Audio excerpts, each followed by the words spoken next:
Hello and welcome to the Oxygen Kingdom. For the longest time, we've been relying on this mechanized airlock that's letting a little bit of gas escape as people go in and out of here. So what we're going to do, we're going to add a liquid airlock.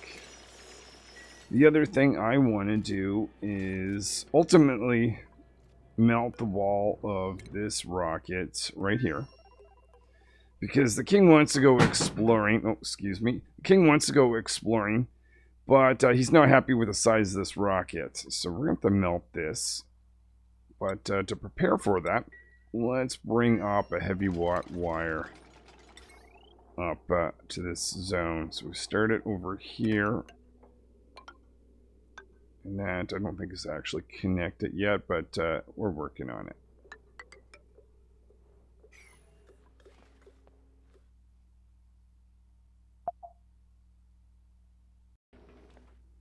So now we've got a liquid airlock. Anytime we're going out in space, this is the way to go.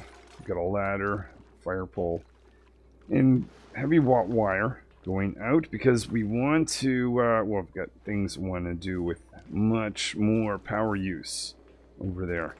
What is that bin? Don't need that bin anymore. The other thing is leaving this shielded so that if any asteroids fall down, this ladder at least won't take some damage.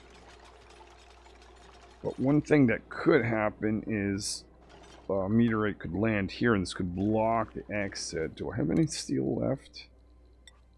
We're starting to create some more. Let's add a little bit of shield just to reduce the chances of that. So right now we are doing two things. We have built this aqua tuner up here made out of steel. We want to melt that to make molten steel. That's going to be the part of the process of melting the rocket wall. At the same time, I want lots of red bolts. So we're going to make an area for a research reactor. And that's going to sit right down here. So for the nuclear reactor build, I want some petroleum for an airlock. Because petroleum can get a lot hotter. And it's going to be very hot in this nuclear reactor. So we're going to take some crude oil. Have it converted to petroleum oil dumped out here. I don't need a lot, so I'm just going to create a very small amount, and then we'll take it up to the nuclear reactor site. So now I've got a liquid airlock made out of petroleum here and here, and I've got a vacuum area starting to go down. And I've got two areas. One is for red bolts going out, and the other is for dupes going in and out. Guess we can do a cleanup of a little excess petroleum. Decided to make a change here. So this is going to be for red bolts going out. Temporarily, I'm going to let the dupes go by just to make sure the construction process is not hampered. But I'm going to have the entrance from the dupes perspective to be over here. I'll go walk through this when they need to go in there. And this will just be for red bolts because the idea is red bolts might go in two directions, up and down. I want to avoid dupes' heads come in contact with those red bolts flying around. So I have two steam turbines here. I'm going to have another 10 down this way. I think I only need a total of 10. I'm going to have 12 just to make sure we actually absolutely keep this cool. Oh, I just realized I want to create a heavy watt joint plate right here, but I don't want any gas to escape down this way. So we now have a gigantic research reactor. Let's not put anything in it right now because the infrastructure around it's not created. But we've got several steam turbines. We've got pipes that are going to be taking water. That's outputting that and jumping that into here, helping to keep this guy cool, plus all the nuclear waste cool, and turning that into, of course, power in the process. Collecting a bit of water for this guy to be happy. But while that's going on, we're putting an input and an output pipe here for cooling. More so for actually melting this guy, because we want to make some molten steel. So we're going to actually focus on that. Now, the idea is it would be perfect if I had a very warm base. My base is actually on the colder side, which is kind of funny. I guess that is thanks to the massive amount of cold polluted water and brine that comes from Uzito over here. But anyways, what I can do now is just find a warm spot, and I've got one over here. The idea is, let's see, where was I? I've got some granite tiles, radiant pipes, and I basically want to cool off this zone more for the purpose of melting molten steel. So let's get started on that. So we're loading some polluted water in this cooling line. The idea is I want to fill it up as much as possible. So I'll load it up and then I'll connect it here. Because once I turn this guy on, I want as little break as possible. I want it to continue the run until it melts. The aqua tuner is running. So the idea here is this will melt before it breaks down. We'll disable auto repair for the meantime, but as long as this thing keeps running, their damage has started. But as I mentioned, as long as we get an melting temperature, where is that? I think it tells you here 24,000. It is currently 500, so it shouldn't take too long. We are over 2,000 degrees. Lots of damage. 2,100. I think it's still going to melt before I have to do any repair. If this doesn't work out, I'm going to have to roll back, but I think we're okay. 2,200. It's close, though. I might suggest doing a repair, but I'm going to see if I can get away with it. 2,300. 2,400. Okay, there it is. Okay, pause very quickly. Let's build a pump rather, out of steel. Put it right there. Make that a high priority task. That is going to send that molten steel. We should, I don't know if I need to worry about that sitting there. I think it's fine actually, because these two pieces are in a vacuum, but just to be absolutely sure, I'm going to cut here and here. We got a pump going in that should take the molten steel, store in here. Very important, we've got a vacuum or airflow tiles. That's going to cause some damage to the pump, but as long as, let's disable auto repair, as long as it all gets in there before this pump breaks, I'm pretty sure it will. We'll have a good amount. We only need to do one round of this to actually melt this guy, swallow over there. Think we should be reaching the end of the molten steel that's in here. When we have that, there it is. Let's just disassemble this. Now what we need to do is make a metal refinery and use that to heat this molten steel up and then bring it in here. So I'm going to load a very specific amount of water inside the rocket, and this is for post-cooling after I melt the rocket wall. And I'm going to load that, let's see, it might be easier to put on the pipe view. I'm going to load that just in this little section. I'm not going to output it in this vent, but I'm going to have this ready to go. The idea is I can pull the trigger and just draw this pipe connection to let some water roll out of here to cool off the zone. Because once these two tiles melt, I don't want this guy to melt. Other than that, this is the molten steel line that's going to go in later. It's insulated pipe made out of obsidian, except for this one piece right here, which is just regular pipe, and that's where the heat is going to transfer and eventually melt these two tiles. Okay, so I've got my water loaded in because I don't need this guy anymore. Let's make sure to cut this right here. And now we've got our molten line pretty much ready to go at this point. So we've got a metal refinery and we've got a cooling line. Essentially, we want to have this guy run in a vacuum. It's also important, I remember this from last time, the metal refinery. Making that out of ceramic is a really good thing in this particular case. We also need to keep it cool, so this is a radiant or conductive panel. So we've got polluted water line or cooling line from the base starting to go into that. So as this operates, it'll keep that cool. We'll also have, of course, the... Oh, you know what? Let's, before this goes live, let's disable that building. I don't want any molten steel sitting in pipes that might break. Until this full thing is actually running, I won't let that thing run. But, so the molten steel is going to get out here. We're taking its temperature. If it needs to be cooled, it'll go through the metal refinery and then back inside this guy. If it's hot enough, it's going to go inside the rocket.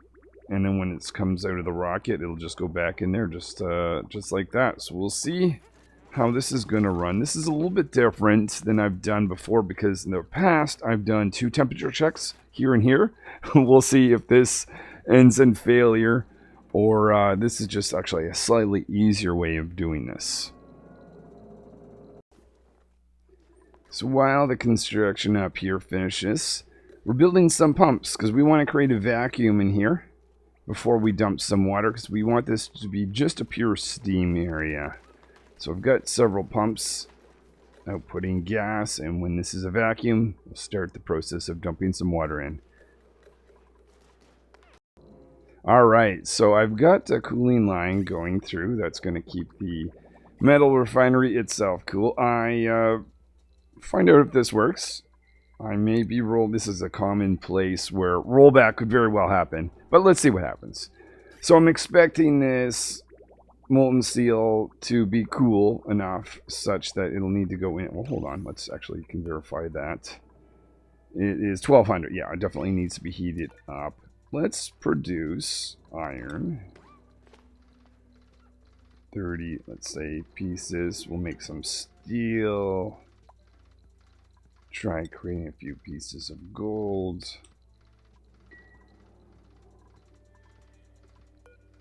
Alright, and maybe I'll store the input for steel, iron over here. So the metal refinery's been cranked up. So far, so good. Of course, it hasn't gone into the rocket yet because it's not hot enough. But every time we run this metal refinery, this molten steel gets hotter and hotter.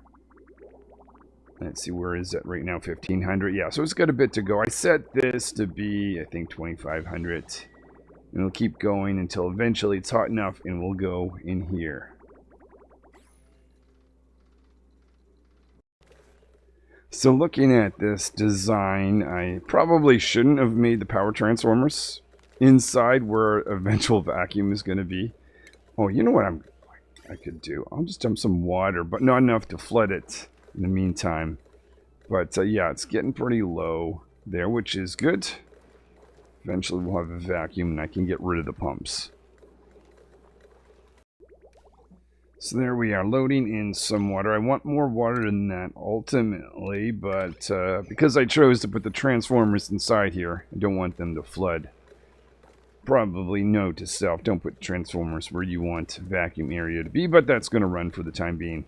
So as long as we've got a vacuum seal or a liquid airlock here and everywhere else, this should create a vacuum and then hold a vacuum once it's actually created. Let's go look up here. Where are we with temperature? 2400. Oh, very close. Probably just 1 or 2 runs of the metal refinery. And we're going to have the first piece go through the rocket. I'm going to be watching that carefully to make sure that's done correctly. Okay, yeah, it was just 1 more run. So now I've got 2600 degrees going in the rocket. Let's just go inside this rocket. Watch this go down. Now this is going to drop in temperature and increase the temperature. Right now we've got 81 degrees. As this goes through, it's going from 2600 to 1500, almost 1000 degrees temperature drop. And we're at 200 and rising. So there we are. We're starting to heat this up. We've got a long way to go. We've got until 2400. So that... lots more runs. Nice thing about this, though, is we've got the opportunity to produce lots of steel. And that's great because I actually need to make 2 thermo aquatuners made out of steel. I'm going to put that so that these steam turbines stay nice and cool once this whole system runs. Oh, looks like we've got our vacuum. So I guess we don't need you guys anymore. And we can start adding more water. So I had just one realization. I'm worried about this guy overheating if all the water is here. I want this guy to be in contact with water. I don't think I need to have this permanently, but initially I'm going to make sure this guy's exposed to a little bit of water if that turns to steam. I think this outputs steam anyways, but just to be absolutely certain everything is good, I'm going to try that out. Most of this is ready to go, except for I need a second aqua tuner. And we need more steel for that. Let's go look inside the rocket to see how we're doing. 1800, so we're getting close. We are getting very close. Okay, literally just started to melt. Okay, so we've got this tile that's melted. We want to also make sure this tile melts before we start the cooling process. This is exciting. So we've got molten steel. The actual rocket itself has melted in the form of liquid. Just want to make sure this guy doesn't melt because that's going to be my gas in and out of this rocket in the future. But yeah, here comes the next. This might be it actually. So I did make one change. Now this is not a radiant. This is no longer insulated. So hopefully this guy. Yeah, there. Boom. Okay. So I want to quickly stop. First of all, stop sending any new molten steel in. And we'll have that directed back out in time. Inside the rocket, we do not want to have this tile melt. So hopefully this is going to be enough water. Cools things down to under 2,000. Yeah, we're good. We're good. Awesome. So that tile melted too. That's fine. All right. So that was the first big step. Now we've got a really hot area. We got to concentrate on how to cool this off. That's the next step. Sometimes moments like this, I just want to walk away from this game. But I've got sour gas in here, and I don't know where that came from.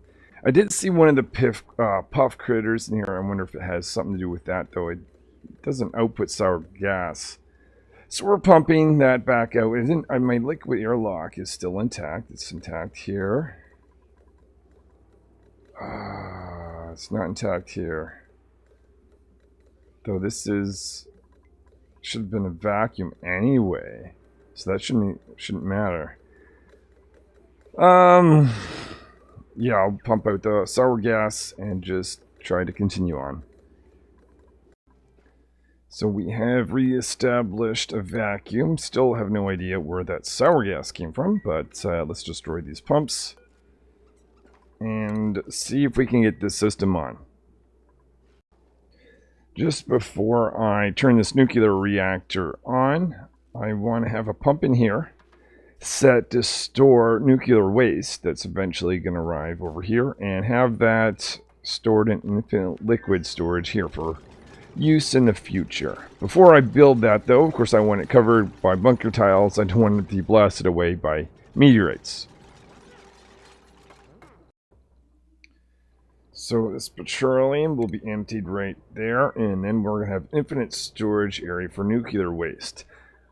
I think we can, at this point, it'll make a save, but we can turn the system on, because it's going to take a little bit to warm up and create enough nuclear waste to arrive to the other end anyways. Alright, here goes nothing. See, someone's on the way. I put a storage bin of enriched uranium over there. We're going to throw it into this device, and we're going to go active. So, radioactive zone. Probably shouldn't have built that so close to this ladder system, but anyways. This guy's happy, so I've got logic here that's detecting high radiation, and this thing's needing charging. If both those things are needed, this thing is running or given power like it is now. So now I can do a lot more advanced research than I could do before with a material study terminal.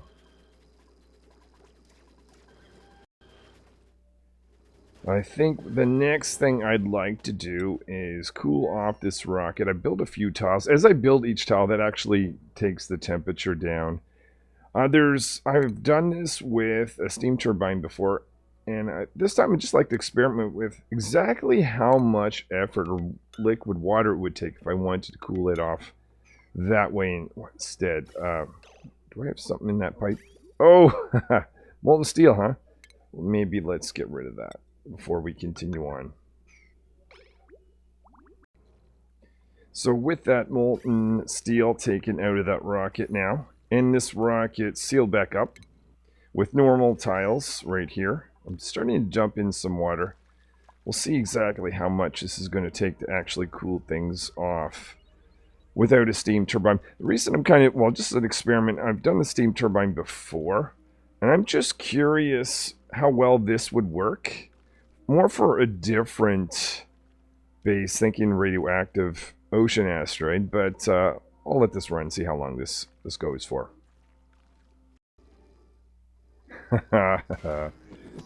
So we're having a meltdown, are we? Okay, many things are just going wrong. What what did I do? What happened? Let's okay, let's pause it here. I wonder if there was just not enough steam for cool. What was the temperature? 107? Or was there not enough liquid? Should have been there was water going in. Actually, I don't know what went wrong in this case. Ah. Well, maybe I should roll back a little bit and see what went wrong. So I have rolled back to see why this is happening, or at least try to figure it out. Let's see, we've got our line of water waiting to go in. Currently, we're in a vacuum, but lots of water. This is going to turn to steam at some point, so I'm going to keep an eye on this. I'm thinking to myself, I normally build this up in space. It just requires a lot more steel beforehand. Kind of wishing I had done that. I'm used to building these guys up there a little bit more. Had sour gas, and also built this too close to here, so it's not the biggest deal. No dupes really sticking around at these spots, but they're being exposed to radiation levels that they shouldn't. Okay, here we go. We're starting to maybe get some steam. I'll continue watching, and I'll see if I can figure out why this happened at least. I think I found out where I went wrong. I was diverting some of this water to here in the rocket instead of the nuclear reactor area. So I was just about to do the same thing again, and then I thought, I wonder if that's the problem. So it was early next cycle this thing went kaboom. If it doesn't happen this time, it would be because I cut this right here this time round. So, oh my god. So we're having another meltdown. This time, I think, because I tried to take away these tiles. Apparently, when you take a tile underneath this guy, it is still in the reactive mode, it just can't get any water in. So, I guess I'm going to go back again and make that change, and this change over here, and see what happens. So this time round, instead of deleting the tile and trying to rebuild it, I'm just building the mesh tile over this tile. And we'll see how this goes. So dupe supplies material, and while he's building it, or they're building it, it stays intact, which allows this to keep running. Alright, so I'll get to the next cycle, and I'll see if this thing is happy, or we have another nuclear... Or, yeah, another kaboom, essentially. Okay, I have got further with it this time. Research reactor is running. The steam turbines are starting to pick up some of the steam. Eventually, that water that's coming out of the steam turbines is going to make its way back into this system. one other thing. I had to, things seem to be falling apart a little bit, but my dupes were starving, not because of lack of calories, but because my system was specifically only selecting Frostburgers, thanks to the king. But anyways, we were running out of that because I was only creating so much frostbite at a time and had been managing that. So in addition to just loading a bunch of food of all different types, I had to make sure everyone has a break around this time, and I gotta clean up this schedule. Oh my goodness, so much is happening. Alright, but at least we're not in a current meltdown situation. I had a dupe down. Oh, a second one is down too. I don't understand why they're not eating. Okay, I gotta roll back more than just one cycle. Things are a mess. Interesting, though I think I did learn a little bit about the nuclear reactor. I'm curious still about cooling this guy off. In fact, I'm very interested. I've got an idea of... I wonder if I could melt a rocket in the radioactive ocean asteroid a little bit earlier than I have if I just do water-based cooling. Anyway, just random thoughts I have kind of distract me from the chaos that's going here. That is going to be it for today. Thanks so much for watching. Hopefully I will see you next time where I continue on with Oxygen Not Included and always learning something new no matter how long I've played this game. Till then.